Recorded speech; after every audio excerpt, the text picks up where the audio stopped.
देखिए, मैं सिलसिला का अमिताभ बच्चन नहीं हूँ क्योंकि मैं तो ऋषि कपूर हूँ, लेकिन मैं चलने वैसे ही वाला हूँ। देखिए, मैं अपने गाड़ी के पार्किंग लॉट में हूँ। यहाँ पर मुझे एक पुरानी मर्सिडीज़ दिखाई दे रही है, डीजल। यहाँ पे मुझे एक नेक्सॉन दिखाई दे रही है, डीजल। ये थोड़ी सी पुरानी डस्टर हो गई है, वो भी डीजल। आगे मुझे एक XUV 700 दिखाई दे रही है, वो भी डीजल। यार, ये डीजल गाड़ियाँ अब यहीं पे दिखेंगी या आगे जाके म्यूजियम में दिखेंगी?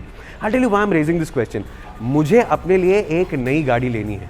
Now the thumb rule of life is, अगर आप 40 किलोमीटर से ज़्यादा एक दिन में गाड़ी चलाते हैं तो फिर आपको डीजल गाड़ी लेनी चाहिए, ठीक है? मैं चलाता हूँ दिन में 60 किलोमीटर गाड़ी, तो मैं डीजल के लिए परफेक्ट एग्जाम्पल हूँ। अब इसके पहले कि आप मुझे बोले कि हाइब्रिड ले ले और इलेक्ट्रिक ले ले, मुझे आपसे बोलना था कि जब आप एक इलेक्ट्रिक गाड़ी लेते हैं और 7 साल के बाद उसको बेचते हैं और उसकी बैटरी की लाइफ और वारंटी ख़त्म होने वाली होती है, तो उसमें आपका इतना पैसा टूटेगा, there is a good chance of that happening, कि जब आप गाड़ी बेचेंगे जितना पैसा आपने फ्यूल न लेते हुए बचाया है उतना शायद आपका रीसेल में टूट जाएगा। तो इतने साल हम एंग्जाइटी में क्यों रहें? और ये डीजल गाड़ियाँ जो एक एक करके मैन्युफैक्चरर्स ख़त्म करते जा रहे हैं, क्या डीजल का फ्यूचर नहीं है?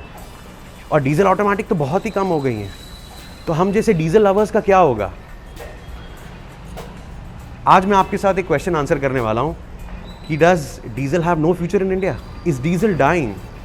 Will we ever get diesel cars again? Let's find out together. पैसा तेरा बाप देगा। नहीं, पेट्रोल सब क्लीनर फ्यूल है, लेकिन लोग डीजल अभी भी क्यों प्रेफर करते हैं? क्योंकि यार कुछ भी बोलो, डीजल गाड़ी का जो लो एंड ग्रंट है वो तो पेट्रोल कभी नहीं दे पाएगा। प्लस डीजल गाड़ियां ज्यादा फ्रूगल होती हैं। अगर आप सेम मॉडल लें किसी गाड़ी का जो डीजल और पेट्रोल दोनों में बिकता है, unless the petrol model is a hybrid model, diesel हमेशा आपको ज्यादा माइलेज देगा, ज्यादा टॉर्क देगा, थोड़ा सा ज्यादा फन देगा। But of course we think about the environment. हम जो है पोलर बेयर्स के बारे में सोचते हैं। कुछ पोलर बेयर्स मुझसे रिलेटेड हैं, मेरी दूर की मासियों के बच्चे हैं, ऐसे उनके घर पे खाना खाने जाता हूँ ऐसे ये भी करता हूँ मैं। यार, फोक्सवैगन पहले इतना चैंपियन था डीजल इंजन बनाने में, वैसे तो चैंपियन उसके एमिशन के वो रीडिंग छुपाने में भी थे, लेकिन उन्होंने डीजल बंद कर दिया है। तो स्कोडा में, फोक्सवैगन में नो डीजल। होंडा ने रिसेंटली बोला है we will not be making any diesel. Maruti इतने टाइम से डीजल गाड़ी बना ही नहीं रहा है। hyundai अपने छोटे इंजन जो है डीजल के वो बंद करने वाला है। अब ये सारे कंपनीज डीजल के से भाग क्यों रहे हैं जबकि डीजल अभी भी पेट्रोल से थोड़ा सा सस्ता है? इसके कुछ रीजंस हैं जो आपके भी काम आएंगे, समझना तो पड़ेगा। Will find out. जब भारत स्टेज 6 BS6 के नॉर्म्स आए तो पोल्यूशन, एमिशन, ये सब चीज़ों पर बहुत ज़्यादा टाइट रेगुलेशंस आ गए। गवर्नमेंट हमारी चाहती है कि लीस्ट से लीस्ट पोल्यूटेंट जो है हवा में जाएं, जो कि बहुत अच्छी चीज़ है हमारे फ्यूचर के लिए। इसका मतलब क्या होता है कि कंपनीज को बहुत इंजीनियर करना पड़ता है कि कम से कम धुआं निकले या कम से कम बुरा धुआं निकले। होता क्या है, डीजल गाड़ियों में उन्हें एक चीज़ डालनी पड़ती है which is called the DPF, the diesel particulate filter. आपका कैटालिटिक कन्वर्टर होता है, उसके आगे ये लगा होता है, और ये क्या करता है, जो धुआं निकल रहा है उसके आगे एक फ़िल्टर डालता है। फिल्टर के अंदर जो है वो सारे एमिशन के पार्टिकल्स ट्रैप हो जाते हैं। फिर होता क्या है, कुछ टाइम बाद गाड़ी पर जो है ये जमा होते होते जैसे फ़िल्टर क्लॉग हो जाता है, आपकी गाड़ी के डैशबोर्ड पे 1 या 2 साइंस आते हैं, आपको वार्निंग सिग्नल्स आते हैं कि भाई आपका फ़िल्टर फिल हो गया है। अब आप पैनिक हो जाएंगे, हो गॉड क्या हुआ, मेरी गाड़ी ठीक से चल नहीं रही है, मुझे क्या फटाफट सर्विस स्टेशन लेके जाना पड़ेगा? नो, कंपनीज खुद इसके वीडियोस बनाते हैं कि आप इसको खुद से करेक्ट कैसे कर सकते हैं, रीजनरेटर मोड में कैसे डाल सकते हैं। आपको करना क्या होता है कि आपको अपनी गाड़ी, समझो आप हाईवे पे जाते हैं हफ्ते में एक बार, 2 हफ्ते में एक बार, महीने में एक बार लेके जानी है, और आपको जो है 1500 RPM के ऊपर कोई 60-70 वगैरह की स्पीड पे 25 मिनट 30 मिनट गाड़ी को चलाना होता है। उससे क्या होता है, जो पार्टिकुलेट फिल्टर, उसके अंदर फंसे हुए जो पार्टिकल्स होते हैं, जो क्लॉग होते हैं, वो जल के राख हो जाते हैं और फिर निकल जाते हैं। राख होने से क्या होता है, ना वो हवा में मिक्स होते हैं, ना आपकी गाड़ी के अंदर रहते हैं, तो गाड़ी खुद को सेल्फ हील कर लेती है इन अ वे।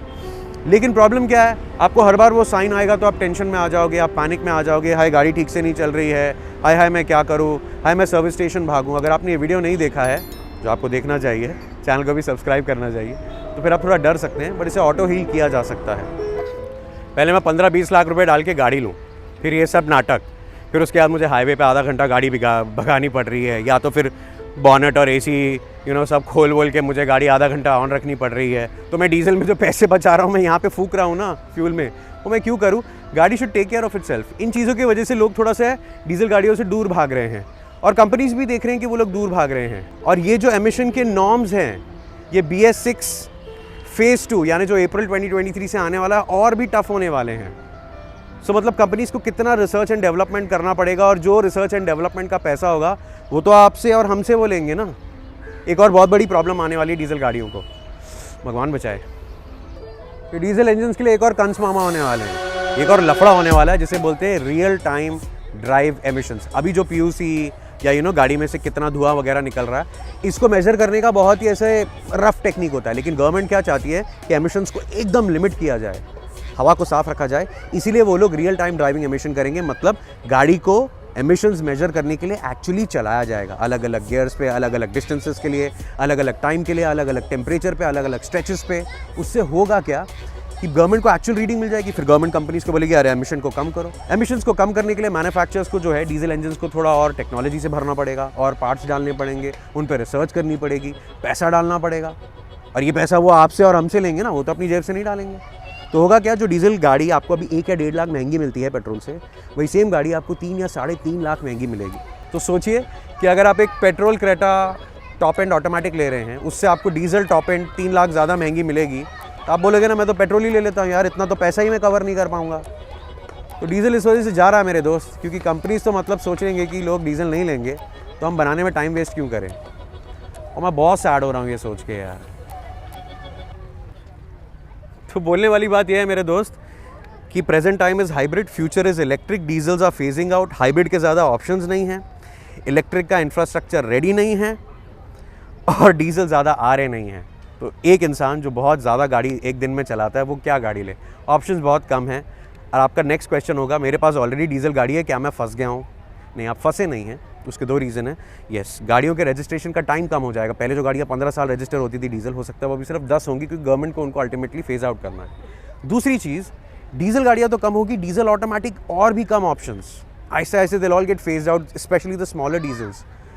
तो अगर आपको एक डीजल ऑटोमेटिक लेनी है, आप सेकंड हैंड में लेने जाएंगे, गाड़ियाँ कम होंगी, तो शायद आप प्रीमियम देने के लिए रेडी हो जाएंगे। मेरी Skoda Laura LNK, it's a 2 litre turbocharged diesel engine. Tomorrow when I go to sell it, my car is almost like 1 lakh kilometres now.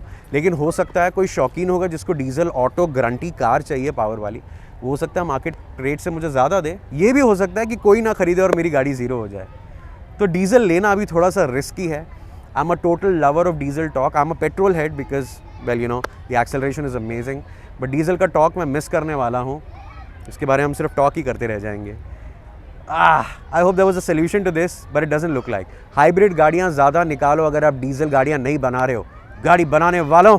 और अगर आप भी ये वीडियो देख रहे हो तो सब्सक्राइब कर लो। 6 लोकेशन बदल के हमने शूट किया है, कंगी लिया ना यार।